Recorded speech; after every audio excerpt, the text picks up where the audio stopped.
Raju's kitchen BNG. কেমন আছেন আপনারা? আমার এক ইউটিউবার বন্ধু পিয়ালি, ওরও একটা চ্যানেল আছে পিয়ালি সাধুখা বলে। ওর চ্যানেলে একটা শর্টস দিয়েছিল যে ম্যাঙ্গো মাস্টার্ড ফিশ খেয়েছে, ভীষণ ভালো লেগেছে বলে। ওর আমি নানা রকম ভাবে জিজ্ঞেস করলাম এটা কি ভাজা ছিল, এটা কি গ্রিল ছিল? বললো কি কিছু জানি না মধুমিতা, কিন্তু খুব ভালো খেতে। তুমি বানাতে পারো, তুমি তো এরকম অদ্ভুত সব রান্না করো। আমি নানা রকম ভাবে ভাবলাম যে কিভাবে কি করা যায়। আমি এই ধরনের যেসব রান্না আপনারা দেখেছেন প্লে লিস্টে থাকে, যে যারা হাটকে, এরকম যারা হাটকে রান্না আমি প্রায়শই করতে থাকি।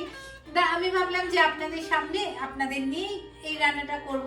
কিন্তু এর মধ্যেই আমাদের বাড়িতে আমাদের খুব ক্লোজ কিছু গেস্ট এসেছিল, তা আমি ভাবলাম ওদের উপরে করে দেখি কেমন হয়েছে।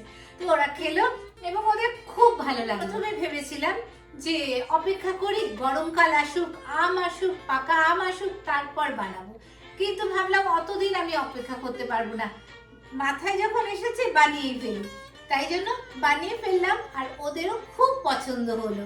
আমি ভাবলাম আপনাদের সাথেও এটা একটু শেয়ার করি, আপনাদেরও দেখাই কেমন লাগে। চলুন তাহলে শিখি ম্যাঙ্গো মাস্টার্ড ফিশ। খুব সুন্দর খেতে, চলুন দেখি। ম্যাঙ্গো মাস্টার্ড ফিশের জন্য আমি হাফ কেজি আশা ফিশ নিয়েছি। আপনারা বাসা নিতে পারেন অথবা ভেটকি নিতে পারেন, আপনাদের যেটা ইচ্ছে। হাফ কাপের থেকেও কম অল্প ভিনিগার দিয়ে দিলাম। এবার অনেকটা জল এর মধ্যে দিয়ে দিলাম। 5 থেকে 10 মিনিট এইভাবে মাছটা ভিনিগারের মধ্যে ভিজবে, তাহলে মাছের যে একটা আষ্টে গন্ধ সেটা চলে যাবে। 10 মিনিট মতো হয়ে গেছে, মাছ থেকে সব জল ঝরিয়ে মাছটাকে নিয়ে এসেছি। সেকেন্ড ম্যারিনেশন হবে। হাফ টিস্পুন মতো নুন দিলাম, নুনটা বেশি দেব না কারণ গ্রেভিতেও নুন থাকবে। 1 টিস্পুন পেপার পাউডার, এটা হচ্ছে জিঞ্জার পাউডার, জিঞ্জার পাউডার দিচ্ছি। 1 টিস্পুন গার্লিক পাউডার দিচ্ছি। এই জিঞ্জার পাউডার, গার্লিক পাউডার এগুলো আপনারা বিগ বাস্কেট, ব্লিঙ্কিট এসবে পেয়ে যাবেন। আমার বাড়িতে ছিল তাই ব্যবহার করেছি, না হলে নর্মাল আদা রসুন বাটাও দিতে পারি। একটা ডিম দিয়ে দেবো এর মধ্যে। 1 টেবিলস্পুন ফুল কর্নফ্লাওয়ার দেব। এবার খুব ভালো করে মাখবো। আমার মনে হলো চিলি ফিশের মতো জিনিসটাকে ভাজি তাহলে ভালো হবে, কিন্তু চিলি ফিশে যে সয়া সস, চিলি সস ওগুলো দেয়, ওগুলো কিন্তু দেব না, তাহলে ম্যাঙ্গো ফ্লেভারটা নষ্ট হয়ে যাবে। খুব ভালো করে মাখাটা হয়ে গেছে। এখন 15 মিনিটের জন্য মাছটা ঢাকা দিয়ে রেখে দেব। মাছ ম্যারিনেশনের একটা টিপস, চিকেন মাটন অনেকক্ষণ ফ্রিজে ম্যারিনেট করে রাখতে পারেন, কিন্তু মাছ কোনো 15-20 মিনিটের বেশি ম্যারিনেট করে রাখতে নেই। আর হ্যাঁ, সাবস্ক্রাইব করেছেন তো? সাবস্ক্রাইব করে দেবেন প্লিজ। আম নেই তো কি আছে, আমের জুস তো আছে, ম্যাঙ্গো পাল্প, ম্যাঙ্গো জুস যে কোনো সময় পাওয়া যাবে। যে কোনো ভালো ব্র্যান্ডের ম্যাঙ্গো জুস নিয়ে নিন, 1 কাপ, ব্যাস। চলুন আমরা রান্নাটা শুরু করে ফেলি। রান্নাটার আমি কিচ্ছু জানি না, তাই আমার মনে হলো আমার যে যে জিনিসগুলো মনে হচ্ছে আমি সেইভাবেই বানাচ্ছি। যেহেতু মাস্টার্ড, আমার মনে হলো আমের সাথে মাস্টার্ড পেস্ট মানে সর্ষে বাটা না দিয়ে, এই যে এগুলো পাওয়া যায় না আমেরিকান মাস্টার্ড সস, ম্যাকডোনাল্ডেও দেখবেন বা যে কোনো রেস্টুরেন্টে দেখবেন পাওয়া যায়, সেই মাস্টার্ড সস কিনে নিন, সেটা দিয়ে ভালো হবে। কন্টিনেন্টাল রান্নায় যে মাস্টার্ড সসটা দেয় সেটা কিন্তু এটা দেয়। 1 কাপ ম্যাঙ্গো জুস দিলাম। 1 টেবিল স্পুন এই আমেরিকান বা English mustard sauce. 1 tablespoon মধু দিলাম, হানি।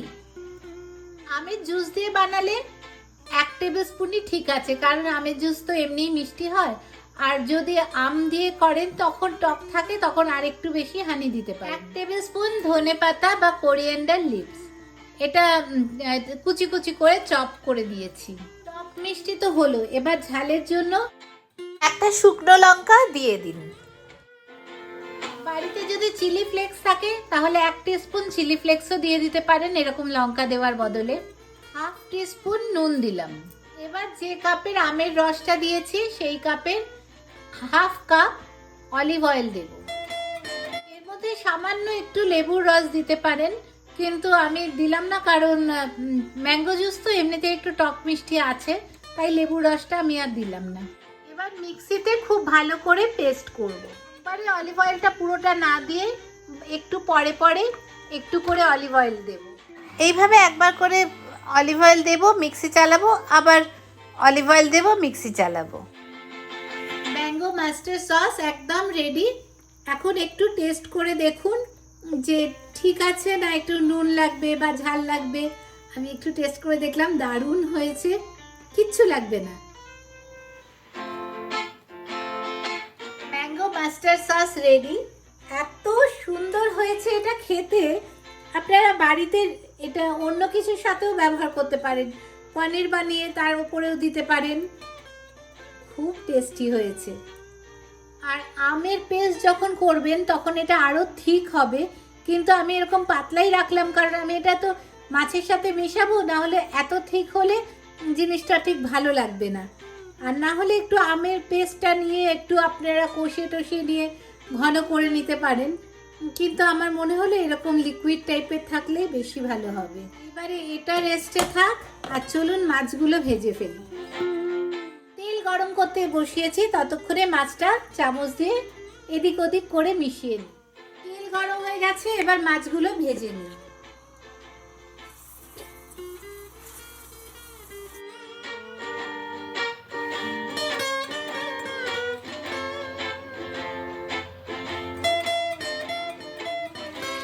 লো ফ্লেমে খুব তাড়াতাড়ি মাছটা ভাজা হয়ে যাবে। একদম ভেতর অবধি ছুরি চলে যাচ্ছে, মাছ সুন্দর ভাজা হয়ে গেছে। তেল ঝরিয়ে মাছটা তুলে নেব।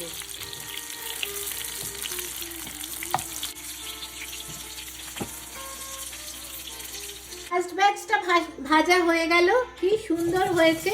সেকেন্ড ব্যাচটাও ভেজে নিচ্ছি। সবগুলো মাছকে সুন্দর কিউব করে সুন্দর সুন্দর মাছ ভেজে নিয়েছি।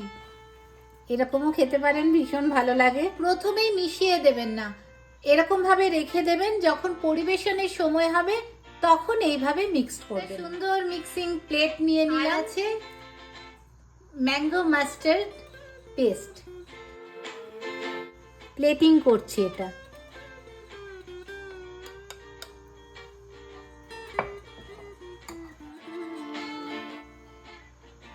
আবার উপর থেকে একটু করে সস দেব। তৈরি হয়ে গেল ম্যাঙ্গো মাস্টার্ড ফিশ। এবার যদি মনে হয় একটু উল্টে পাল্টেও দিতে পারেন, আমের রসটা দুদিকেই ভালো করে ভেতরে ঢুকবে। আর সসটা এইভাবে ফ্রিজে রেখে দিন, যখন বাকি মাছগুলো পরিবেশন করবেন তখন সসের সাথে মিশিয়ে দেবেন। এখন তৈরি হয়ে গেল কত সহজে ম্যাঙ্গো মাস্টার্ড ফিশ।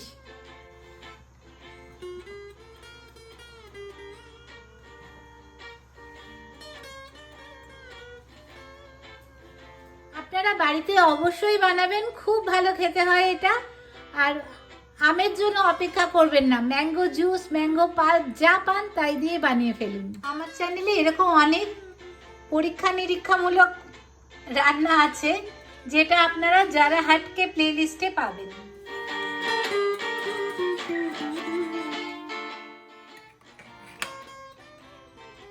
গ্রেভিটা নিলাম,